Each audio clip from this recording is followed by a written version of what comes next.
Hoje nós vamos ter um bate-papo muito legal com o Thiago Viana. Tudo bem com você? Tudo bem, graças a Deus. Também. O Thiago, ele é DJ, ele é produtor também de evento e coordenador aí do Parque Eletrônico. A gente já esteve compartilhando aqui também no perfil, né?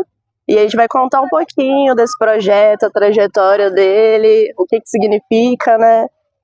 Começando, falando para o pessoal mesmo, eu queria saber como é que nasceu o Parque Eletrônico. Então, o Parque Eletrônico ele nasceu primeiro de uma vontade de levar o Psytrance, a música eletrônica, para espaços públicos, né? Eu sempre tive isso comigo, né? Eu cheguei na música eletrônica por eventos culturais em espaços públicos, né? Eu cheguei na música eletrônica pelo Quarteirão Eletrônico, depois fiz parte da Progressivamente durante um tempo. Então ele nasceu dessa vontade mesmo. E a questão dos parques é que é um espaço de convivência coletiva, né? Aqui a gente tem todo tipo de pessoas, né? Todo tipo de cultura, idades, né? Então, para a visão que eu tinha um evento democrático, os parques eles eram o espaço ideal para isso. E também eu tive a oportunidade, né, de estar participando do Quarteirão Eletrônico progressivamente, assim, eu achei uma energia surreal. Sim. Que é um negócio que, assim, na rua, né, era ali no centro de Belo Horizonte. O Quarteirão, ele era na Andradas e a Progressivamente aconteceu muito ali no Viaduto Santa Teresa, que é a mesma região ali, né? E unindo várias tribos diferentes. Sim, e a ideia é legal porque tira um pouco a música eletrônica do isolamento, né? Sim. Porque normalmente a gente tem eventos de música eletrônica em sítios isolados, né? E a gente traz para centros urbanos, centros de coletividade, onde, igual eu falei, tem vários tipos de pessoas, né? Isso é muito legal. Desmistifica um pouco aquele negócio, né? A pessoa ela tem aquele contato primário com o estilo, com a cultura. E ver, às vezes, que não é tudo aquilo que ela imaginava, né? Todo aquele preconceito que ela tinha, às vezes não é fundado. Isso é muito legal, né? A oportunidade das pessoas estarem ali, né? De encontro e conhecer mais dessa cultura. Sim. E aproveitando, eu queria que você contasse um pouco também como é que foi essa trajetória sua como DJ, como é que aconteceu ali o início, você sempre gostou muito de música? Então, eu tô envolvido com música desde os meus 10 anos de idade. Não, é legal demais. Comecei tocando violão, comecei para guitarra, comecei a trabalhar com isso, comecei a conhecer outros instrumentos, estudei sax um tempo.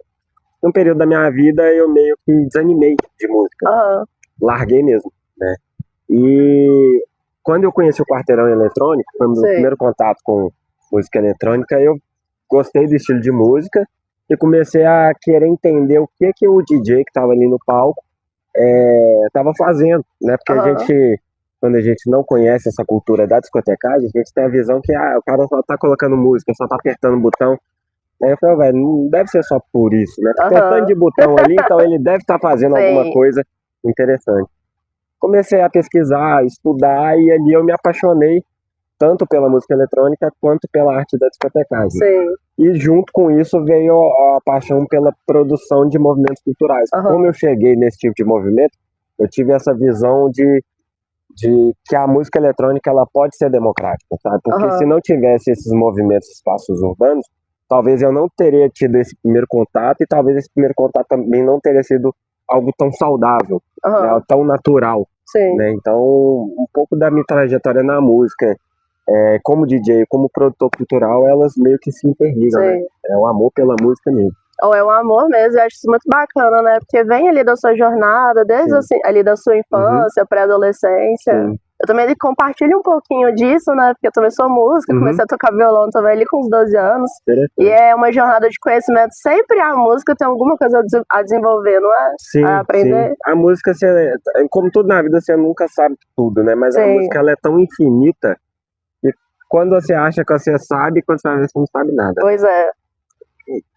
Então, isso que te motivou, né, a trilhar esse caminho, né, na cena eletrônica, dessa curiosidade pela música, né, de querer entender, e se apaixonou, né? Isso.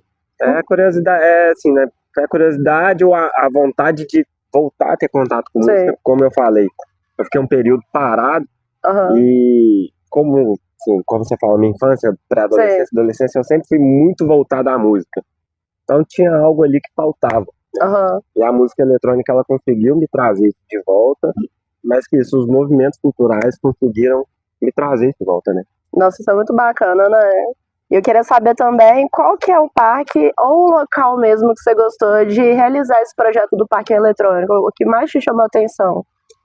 Cara, o primeiro, que foi o Marcos Mazzoni, ele foi um parque que ganhou meu coração, assim, pela simplicidade dele. É um parque bem pequeno, mas bem acolhedor, muito Uhum, bonito. O Lagoa do Nado, ele me surpreendeu, porque era um parque que eu não estava até uhum, desanimado de fazer sim. lá. E quando eu fiz, eu fiquei assim, encantado com o resultado. Mas eu acho que o que eu mais fiquei satisfeito foi o do Barreiro, que é o Parque das Águas, porque é um Aham. parque muito grande, muito Não, bonito, muito bonito mesmo, né? é muito Não, diverso. Então, ali eu seria o formato sim. ideal, né, para o que eu quero trazer para o Parque Eletrônico. E assim, uma curiosidade pro pessoal, nos bastidores ali, né, que eu sei que tem muita coisa que acontece que às vezes o pessoal, o público não vê, e qual que teve ali, às vezes um desafio, que foi às vezes um pouco mais difícil, e você levou alguma experiência disso depois? Olha, desafio, teve vários. Cada edição Aham, ela traz um desafio. Eu costumo sim. falar que eu nunca consigo fazer o que eu planejo.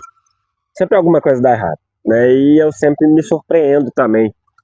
Mas um grande desafio foi esse parque aqui, o da Pampulha. Porque quem já veio aqui, onde que a gente faz o evento, sabe que a distância das portarias é muito longe. É, Então, a gente não conseguiu entrar com o carro. Aí aham. vai Thiago e companhia carregar a caixa de som da Meu portaria Deus! até aqui. E assim, bem desafiador. É, E eu acho que um desafio também é lidar com as pessoas que não entendem o que é, né? sei. Porque às vezes a gente ouve comentários, é muito raro. A Sim. maioria dos frequentantes do parque aceitam bem o evento. Mas às vezes vem um ou outro que vem, mas isso aqui não é espaço para isso, não é tão legal. No primeiro teve um fato muito engraçado, que eu tava tocando na hora. Aham, O parque tava até vazio, mas o pessoal que tava lá tava interagindo. Chegou um senhorzinho do meu lado aqui, isso aqui tá muito ruim, gente, de música. Eu falei, o senhor não tá gostando, mas é porque a gente tá fazendo um movimento cultural e tal. Ele, não, mas muito ruim, não podia tocar um sertanejo. Aí naquele momento, com toda a classe, com toda a sim. educação, eu falei assim, ó, a gente tá fazendo um movimento cultural, o senhor pode não estar gostando, mas olha, o pessoal tá gostando. E falando dessa forma, o senhor meio que desrespeita a nossa cultura e tal. Tentei ali falar, O jeito de conversar mesmo, um né? delicado, mas assim, ó, Sim. velho, Se você tá posicionando, me né? tirando, mas são esses desafios, né? Sim. Acho que o maior desafio é continuar fazendo, sabe? Porque não é Ah, fácil. É, a gente sofre, às vezes, preconceito, a sim. gente, às vezes, tem dificuldades financeiras, dificuldades técnicas, né? Aham. Então, acho que o próximo, ele sempre é o mais desafiador. Tá? Como que Sim, eu vou imagino. fazer? Mas é um desafio satisfatório, muito satisfatório. Não, e dá pra ver que por essa caminhada aí, tantos desafios e aprendizados, né? Dá pra ver que é muito por amor. E assim, eu fico muito admirada mesmo pelo seu trabalho e também o pessoal aí que tem trabalhado junto com você. Vocês Nós estão que de parabéns. agradecemos. E, inclusive, uma coisa que eu acho fantástica, gente, que não é só a música, tem muitas coisas, significados muito legais por trás. Igual a arrecadação, né, solidária. Eu também fiz assim, teve uma época também, como música, eu tive a trajetória também de começar a estudar, e ele me deu a oportunidade de tocar como DJ.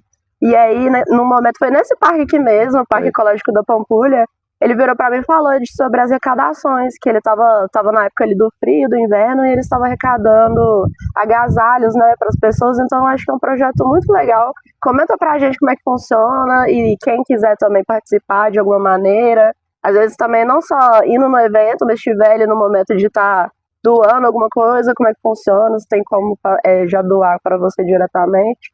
Legal. A arrecadação, ela funciona da seguinte forma. Ela é solidária, Aham, ela é voluntária, né? sei, Porque quando eu comecei o parque eletrônico, eu tinha algumas coisas que eu queria que o parque representasse. Uma sim, delas era a solidariedade. aham, Só que eu não queria que fosse algo obrigatório, que a pessoa se sentisse forçada a fazer para estar participando do evento. aham, Então ela sempre foi voluntária. É, e a gente sempre procura dar um alvo para as nossas arrecadações. Por exemplo, quando você tocou, a gente estava naquele período de frio, sei, o agasalho. Teve uma instituição que procurou a gente pedindo ajuda em relação ao alimento, a gente já fez em relação ao alimento. o próximo a gente já pretende fazer em relação a brinquedo, como tá no mês das crianças e tal. Então, essas arrecadações, elas funcionam assim. Normalmente, a gente recebe durante o período do evento. Tenho que falar que as doações, ela não é em um volume tão satisfatório quanto a gente esperava, mas é de coração. Sei. Mas a gente já recebeu doações antecipadas. O pessoal, eu não vou poder ir no evento, eu tenho uma sacola de roupas aqui para doar, você quer que busca, eu levo. Então a gente também consegue receber essas arrecadações antecipadas ou até pós-evento. E a nossa arrecadação ela não é voltada apenas ao foco. Por exemplo, o próximo foco é brinquedo. Mas se você não tiver um brinquedo, mas tiver um agasalho, a gente recebe, a gente destina. Hoje são 3 instituições que a gente... um movimento social e 2 instituições que a gente faz as doações. Um dos movimentos sociais é o Cura Alma, uma instituição é um abrigo para crianças e outro é um abrigo para dependentes químicos em busca de recuperação. Então a gente sempre está destinando tanto para essas, quanto às vezes já aconteceu para famílias carentes que ficam sabendo e nos procuram, estou precisando de agasalho. Aí a gente separa uma parte da doação e manda para essas famílias. Então a doação ela funciona assim, de forma solidária, vinda de coração, para a gente conseguir com que o nosso movimento ele não seja apenas um evento, que ele tenha um impacto social na comunidade. E aí, como é que você enxerga, assim, querendo ou não, isso daí já é um gancho, né? Como é que você enxerga a importância desse movimento do Psytrance mesmo? Assim, no mundo mesmo, o que ele transmite, o significado? Uma das coisas que me atraiu muito no Psytrance, além da sonoridade, é a filosofia por trás. Porque o Psytrance, ele tem essa questão de ser uma comunidade, da galera se ajudar, se apoiar. Então eu acredito que isso para a comunidade em geral, se a gente pega aquele PUR, né? Plur, Peace, Love, Unity, Respect, Paz, Amor, União e Respeito, e leva para a sociedade com respeito, com compreensão, a sociedade ela funciona de uma forma melhor. A gente vê muito das pessoas que vivem a cultura do Psytrance, essa essência. Por exemplo, isso que está acontecendo aqui, né? A gente se conhece há algum tempo e eu precisava de uma ajuda, você está me ajudando. Isso tudo voltado para a cultura do Psytrance, né? Então a gente conseguir, além de dentro das festas, além dentro do movimento, conseguir levar isso para a população, para o nosso convívio social, né? É uma forma da gente viver a cultura do Psytrance na íntegra ali. E nessa trajetória toda aí do Parque Eletrônico, desse projeto lindo, maravilhoso, o que você acha que mudou, se for olhar essa jornada do primeiro até agora, onde nós estamos? Olha, na prática, mudou o cronograma, porque a ideia era ser um evento que ia durar apenas, um projeto que ia durar apenas um ano, ia ser 12 eventos em cada mês, um em cada parque. Como as coisas não acontecem da forma que eu quero, né, como eu disse, né, a gente não conseguiu fazer um em cada parque, acabou que o projeto ele vai durar mais que um ano, ele não tem agora prazo, mas eu acho que o que mais mudou foi o Thiago como DJ, como produtor cultural e como amante da música eletrônica, porque hoje eu enxergo essa questão mais voltada à cultura, mais voltada ao social, relacionado com a música eletrônica, de uma forma um pouco diferente do que eu enxergava. Porque eu entendi que eu preciso de um coletivo, e não é só as pessoas que fazem um evento comigo, sabe? Porque eu tinha muito na minha cabeça assim, eu preciso só de levar uma caixa de som, juntar a galera para fazer comigo e a música vai fazer sua mágica. Não é assim, eu preciso muito das pessoas que vêm participar, para a gente conseguir mostrar a nossa cultura. A gente recebeu um grande presente, foi na nossa terceira edição aqui, que foi o pessoal do Encontro Malabares, que assim, foi uma peça fundamental para o propósito desse projeto, né? Então eu entendi isso, que tipo assim, para eu levar, eu não sou o defensor da cultura, eu sou uma ferramenta, como todos nós, para que a cultura seja disseminada. E olhando aí para tanta coisa legal que aconteceu, já cresceu bastante, né, nesse tempo. Qual que é o maior sonho, assim, hoje que você tem para esse projeto do Parque Eletrônico? Eu acho que o maior sonho, ele é um dos primeiros, que é a gente conseguir fazer no Parque Municipal, com uma estrutura um pouco maior, né? Mas não perdendo a essência, o parque aberto no horário de funcionamento, mas conseguir fazer uma estrutura maior, conseguir dar um conforto maior para o público. E eu acho que é ser um espelho para outras pessoas, porque eu sempre falo isso desde quando eu comecei a me envolver com projetos culturais, né? Quanto mais movimento cultural tiver de música eletrônica, melhor para a cena. Sim. Porque muitas das vezes a gente fica privado aos produtores de festa que veem aquilo ali como uma fonte de renda e muitas das vezes nesse processo se perde a essência do Psytrance, a essência da música eletrônica. Então, quanto mais pessoas fizerem movimentos culturais a fim de disseminar a cultura, melhor. E acho que uma forma de eu incentivar é eu fazendo.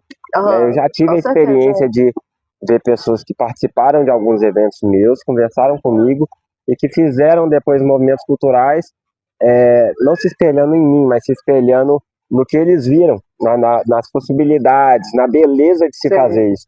Porque se a pessoa for procurar retorno financeiro fazendo isso, não vai ter. Eu sinto muito em dizer.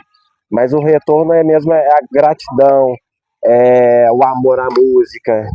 Você vê, igual já aconteceu algumas vezes comigo, pessoas que não têm nada a ver com o que está acontecendo ali, com a cultura, admiradas, sabe?